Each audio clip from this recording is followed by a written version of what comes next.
오늘은 정말 많은 분들이 궁금해하시고 또 어려워하시는 외국어 학습법에 대한 이야기를 해볼 건데요. 특히 언어 학습의 효율을 극대화하고 레벨업을 할 수 있는 아주 간단하면서도 중요한 습관들을 알려드리려고 합니다. 이 습관들은 단순히 몇 가지 요령이 아니라 언어를 내 것으로 만드는 데 필요한 근본적인 변화를 가져다 줄 것입니다. 많은 분들이 영어나 다른 외국어를 공부하면서 정말 해도 늘지 않는 것 같아요 하고 좌절하시죠? 저도 그랬습니다. 수많은 시간을 투자하고 노력을 기울였지만 만족할 만한 성과를 얻지 못해 답답했던 경험이 분명 있을 겁니다. 하지만 오늘 제가 알려드리는 이 몇 가지 습관만 바꿔도 여러분의 언어 학습은 분명히 다른 차원으로 도약할 수 있을 겁니다. 단순한 암기를 넘어 언어를 진정으로 체화하는 방법을 함께 알아볼까요? 그럼 첫 번째 습관부터 깊이 있게 알아보겠습니다. Stop translating directly. 직접 번역하는 것을 멈춰라. 첫 번째 습관은 직접 번역하는 것을 멈춰라입니다. 이게 무슨 말이냐고요? 많은 학습자분들이 외국어 문장을 접하면 머릿속으로 한국어로 먼저 번역하고 이해하려고 합니다. 그리고 말할 때도 한국어로 먼저 생각하고 외국어로 번역해서 말하죠. 이 과정이 너무나 자연스럽고 익숙해서 문제의식조차 느끼지 못하는 경우가 많지만 사실은 언어 학습의 가장 큰 방해물 중 하나입니다. 마치 두 개의 언어 사이를 오가는 통역사처럼 중간 단계를 거치는 것이죠. 이 과정은 시간 소모는 물론 자연스러운 사고의 흐름을 방해합니다. 예를 들어볼까요? 우리가 일상생활에서 자주 사용하는 기본적인 영어 표현을 생각해 보겠습니다. How are you? 어떻게 지내세요?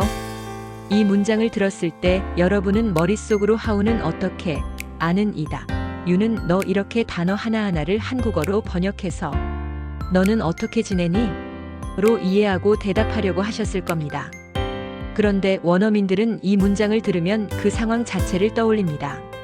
상대방에게 안부를 묻는 상황, 그리고 그에 대한 대답으로 잘 지낸다, 그저 그렇다와 같은 느낌을 바로 연상합니다. 한국어 번역 과정을 거치지 않는 거죠.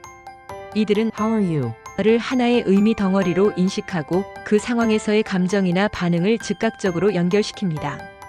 이렇게 한국어와 외국어 사이의 직접 번역 과정을 거치게 되면 생각하는 시간이 길어지고 문장이 부자연스러워지며 가장 중요한 것은 언어에 대한 직관적인 감각을 익히기가 매우 어려워집니다.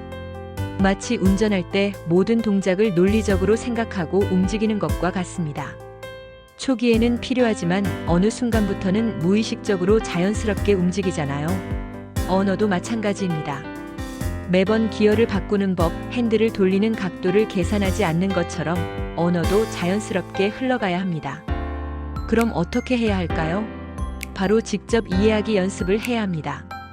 처음에는 어려울 수 있지만 단어를 이미지나 실제 상황과 연결시키고 문장을 그 자체로 받아들이는 연습을 하는 겁니다. 어린 아이들이 언어를 배우는 방식과 비슷하죠. 그들은 번역기를 거치지 않고 직접적으로 세상을 언어로 이해합니다. 예를 들어 애플이라는 단어를 들으면 머릿속에 사과라는 한글 글자가 떠오르는 것이 아니라 빨갛고 동그란 실제 사과의 이미지가 떠오르게 연습하는 겁니다. 심지어 사과의 달콤한 맛이나 아삭거리는 식감까지 연상할 수 있다면 더욱 좋습니다. 문장도 마찬가지입니다. I'm hungry. 를 들으면 나는 배고프다가 아니라 배에서 꼬르륵 소리가 나고 음식을 먹고 싶은 바로 그 느낌을 떠올리는 거죠. 그 상황에서 내가 느끼는 불쾌감이나 간절함 같은 감정까지 함께 연결하는 것이 중요합니다. 이 연습을 꾸준히 하다 보면 어느 순간부터 여러분의 뇌는 외국어를 한국어를 거치지 않고 직접적으로 이해하고 반응하게 될 겁니다. 이 습관이 잡히면 여러분의 언어 유창성은 훨씬 더 빠르게 향상될 것입니다. 생각의 속도가 빨라지고 표현이 자연스러워지며 언어에 대한 자신감도 함께 커질 것입니다. Practice output from day one. 첫날부터 아웃풋을 연습해라. 두 번째 습관은 첫날부터 아웃풋을 연습해라입니다. 많은 학습자분들이 아직 실력이 부족해서 더 많이 외우고 나서 나중에 말하기나 쓰기를 시작해야 한다고 생각합니다. 완벽하게 준비된 후에야 시도하려는 경향이 강하죠. 그런데 사실은 그 반대입니다. 언어 학습은 인풋과 아웃풋이 동시에 그리고 균형 있게 이루어져야 합니다. 아웃풋은 인풋을 강화하고 인풋은 아웃풋의 질을 높이는 상호 보완적인 관계입니다. 우리는 영어를 10년 넘게 공부해도 말 한마디 못하는 경우가 많습니다. 왜 그럴까요? 인풋 위주의 학습만 했기 때문입니다. 수많은 단어를 외우고 문법책을 달달 외워도 실제로 그 지식을 사용하여 말을 해보고 글을 써보는 연습이 부족했기 때문이죠. 언어는 지식이 아니라 습관입니다. 몸으로 익히고 체득해야 하는 것이죠. 자전거를 배우는 것과 같습니다. 자전거 타는 법에 대한 책을 아무리 많이 읽어도 직접 페달을 밟고 균형을 잡아보지 않으면 절대 탈 수 없는 것처럼 말입니다. 그럼 어떻게 아웃풋을 연습해야 할까요? 처음부터 완벽하게 말하거나 쓸 필요는 없습니다. 짧은 문장이라도 단어 하나라도 오늘 배운 것을 바로 사용해 보는 것이 중요합니다. 작고 쉬운 것부터 시작해서 점진적으로 확장해 나가는 것이 효과적입니다. 예를 들어 오늘 헐로를 배웠다면 거울을 보고 헐로라고 자신 있게 말해보세요. 가족이나 친구에게도 헐로라고 인사해보세요.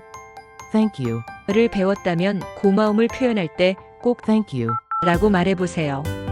이렇게 작은 시도들이 쌓여서 언어에 대한 자신감과 유창성을 만들어줍니다. 실제로 사용하면서 느끼는 성공 경험이 다음 학습에 강력한 동기가 됩니다. 원어민 친구가 없다면 요즘은 다양한 학습 도구들이 있습니다. AI 챗봇을 활용하여 대화를 나누거나 혼잣말을 녹음해서 들어보거나 일기를 영어로 짧게라도 써보는 것도 좋은 방법입니다.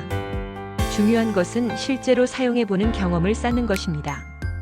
틀려도 괜찮습니다. 틀려야 배우는 것이니까요. 틀린 부분을 인지하고 고쳐나가는 과정 자체가 학습입니다. 처음부터 완벽하려는 욕심을 버리고 지금 당장 사용할 수 있는 작은 표현부터 적극적으로 아웃풋을 시도해보세요.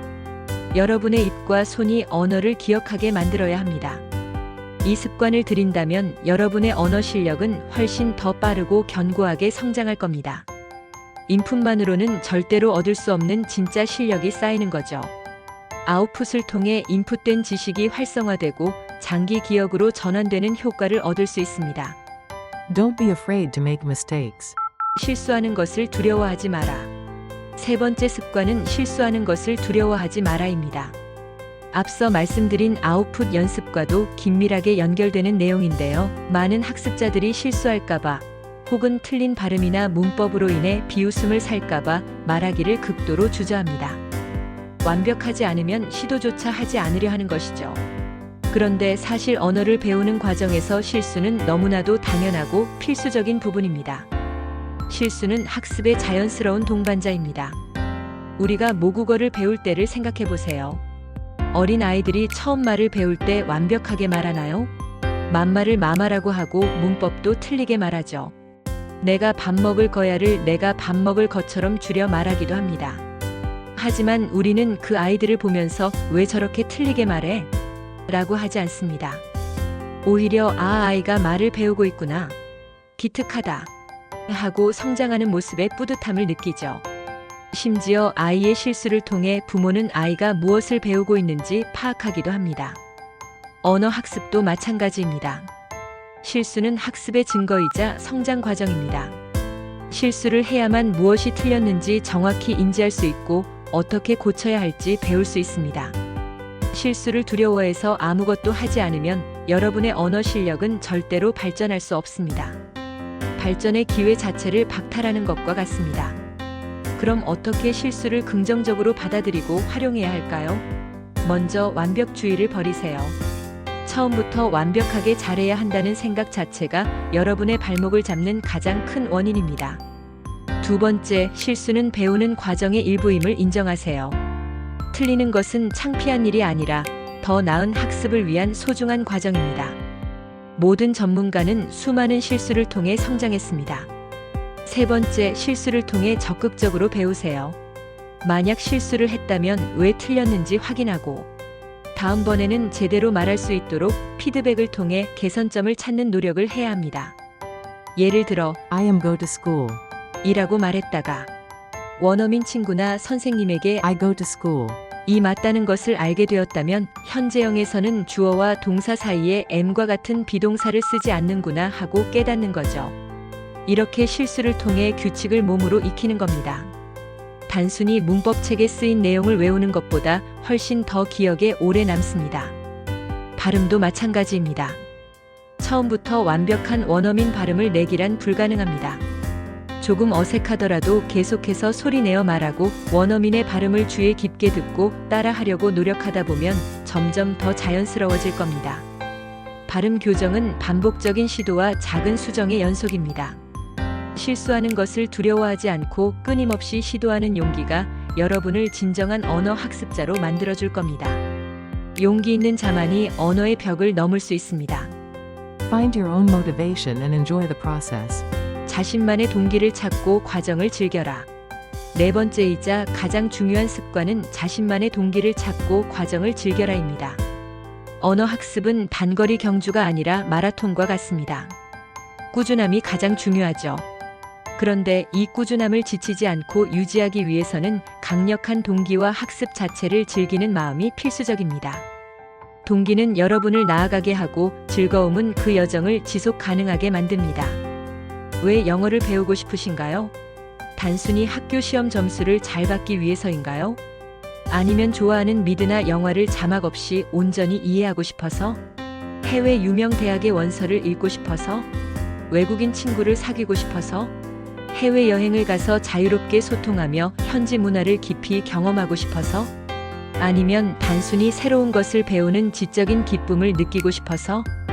혹은 특정 직업 분야에서 경쟁력을 갖추기 위해서? 자신만의 강력한 동기를 내면에서 찾아보세요. 이 동기는 학습이 지루하거나 힘들 때마다 여러분을 다시 일으켜 세워줄 원동력이 될 겁니다. 마치 어두운 터널 속에서 빛을 비춰주는 등대와 같죠. 그리고 이 동기를 매일 상기시키는 것도 좋습니다. 나는 자막 없이 기생충을 보고 말 거야. 나는 뉴욕에서 길을 잃어도 자유롭게 물어보고 찾아갈 거야. 나는 TED 강연을 완벽하게 이해할 거야. 와 같이 구체적이고 생생한 목표를 세우는 것도 큰 도움이 됩니다. 목표가 구체적일수록 동기부여가 더 강력해집니다. 그리고 학습 과정을 즐기는 것도 매우 중요합니다. 재미있고 흥미로운 방식으로 언어를 접해보세요. 꼭 딱딱한 교재만 봐야 하는 것은 아닙니다. 기존에 즐기던 취미와 언어 학습을 결합하는 것도 좋은 방법입니다. 예를 들어 여러분이 팝송을 좋아한다면 좋아하는 팝송의 가사를 분석하며 영어 표현을 익혀보세요. 노래를 따라 부르면서 발음과 억양을 자연스럽게 익힐 수 있습니다. 영화나 드라마를 좋아한다면 좋아하는 장면을 반복해서 보면서 대사를 따라 해보세요. 등장인물들의 대사를 따라하며 실제 발음과 억양을 익히는데 매우 효과적입니다. 유튜브에서 흥미로운 영어 채널을 구독해서 꾸준히 시청해보세요. 요리, 스포츠, 여행 등 관심 있는 분야의 영어 콘텐츠를 찾아보는 것이 좋습니다. 게임을 좋아한다면 영어로 된 게임을 해보는 것도 좋은 방법입니다. 게임 속 대화나 미션 목표를 이해하며 자연스럽게 언어에 노출될 수 있습니다. 이렇게 자신에게 맞는 즐거운 방법을 찾아서 언어 학습을 놀이처럼 느껴보세요. 억지로 공부한다고 생각하기보다는 새로운 세상을 탐험하고 더 넓은 시야를 갖추는 과정이라고 생각하면 훨씬 더 즐겁게 꾸준히 이어갈 수 있을 겁니다. 즐거움은 지속 가능한 학습의 가장 강력한 비결입니다. 언어 학습은 끊임없는 여정입니다. 이 여정 속에서 오늘 알려드린 4가지 습관들을 기억하고 꾸준히 실천해보세요. 직접 번역하는 것을 멈춰라. 첫날부터 아웃풋을 연습해라. 실수하는 것을 두려워하지 마라. 그리고 자신만의 동기를 찾고 과정을 즐겨라. 이 습관들이 여러분의 언어 학습을 완전히 바꿔놓을 겁니다. 단순히 지식을 쌓는 것을 넘어 언어를 사용하는 능력 자체를 향상시켜줄 것입니다. 매일매일 조금씩이라도 꾸준히 실천하는 것이 중요합니다. 처음부터 완벽할 필요는 없습니다. 작은 변화들이 쌓여 결국 큰 성장을 만들어낼 테니까요. 조급해하지 말고 한 걸음씩 나아가세요. 오늘의 내용이 여러분의 언어 학습에 큰 도움이 되기를 바랍니다. 오늘 영상이 유익하고 재미있었다면 구독과 좋아요 잊지 마시고요. 알림 설정도 해주시면 더욱 감사하겠습니다. 그러면 다음 영상에서 또 만나요. Thank you for watching. 시청해주셔서 감사합니다.